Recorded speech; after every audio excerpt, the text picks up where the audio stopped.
when it comes to the danger of civil unrest, but also just simply collapse in Europe, which is Greece. A question has reached us from an associate professor at the University of the Aegean, and he details a little bit that the poverty rate in Greece, as you have mentioned already before, is at 28%. Unemployment is over 20%, and I can add among the youth it's over 50%. He says there's a very problematic administration. Greece is drifting into real chaos by a distant and barbaric administration. Most of the EU funding, he continues, has been distributed during the past 30 years in a very problematic way under the blessing of EU administration. That created inflation, it created black markets and capital outflows from Greece. This situation is a failure of the EU administration over the past 30 years. The general interest was never allowed to develop. There's only private for-profit development in health and education and utilities. We're dealing with corrupt and inadequate local government while social institutions are in complete atrophy. So he raises the question, what alternatives are there for the Greek people now after years of near depression?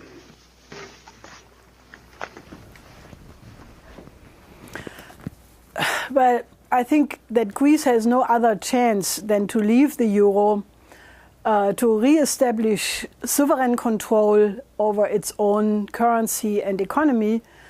And I think that since the whole world should be interested that Greece is not going into a catastrophe, with the new Greek economic system, immediate economic treaties should be made with Germany, with Russia, which has a high interest in the help of Greece anyway, with China, which has invested in Greece, and then put a completely different development perspective on the table.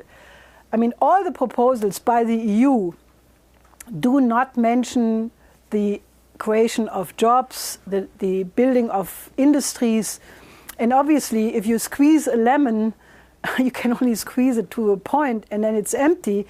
And if you don't go for a complete build-up of the economy, then it cannot function. So what you need to do is to have a development perspective, but I think it would be only possible in the context of the building of the Eurasian land bridge.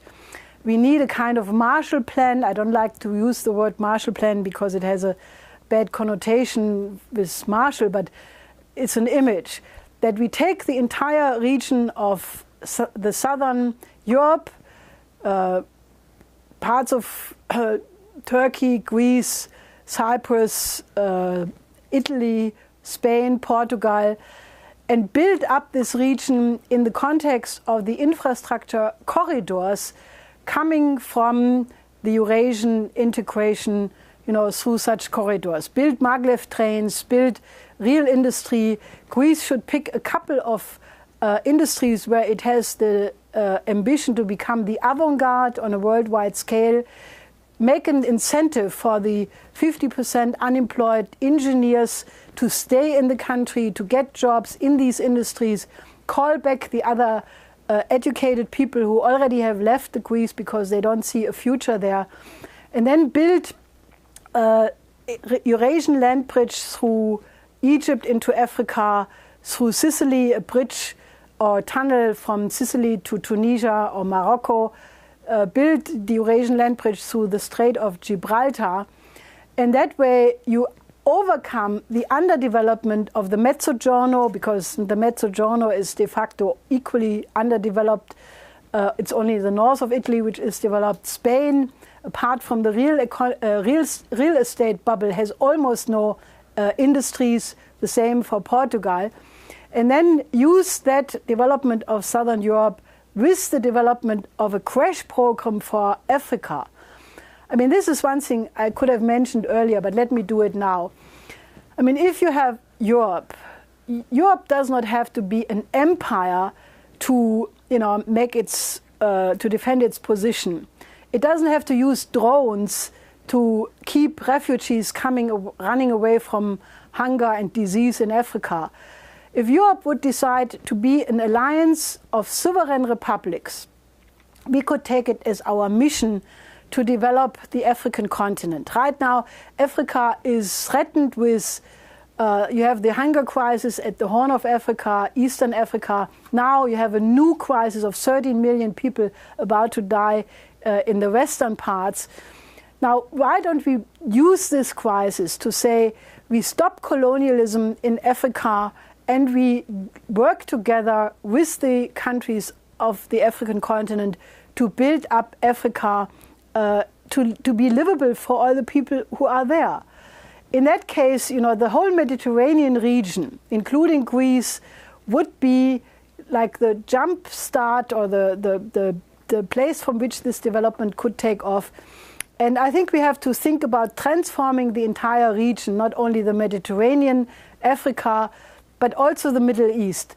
Mr. LaRouche has made it a point since 1975 with his famous Oasis plan that the only way how you can have peace between Israel and the Palestinians, how you can settle the Afghanistan problem or Pakistan, that you have to look at the region as a whole, from the North Caucasus all the way Iran, Iraq, the Gulf states, Syria, Israel, Egypt, the Maghreb, that you take this region as a whole and go for a real industrialization program.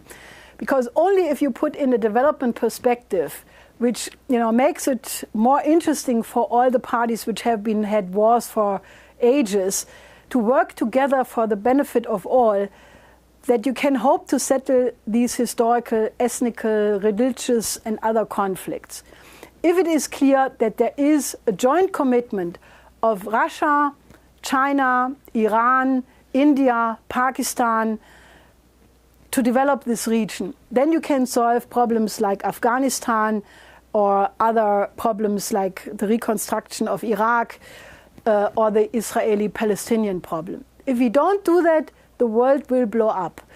Now, all the policies are there, and I think we should just do it. And I think Greece, the Greek problem, cannot be solved as an isolated problem. I think the train has left the station, so to speak, for that.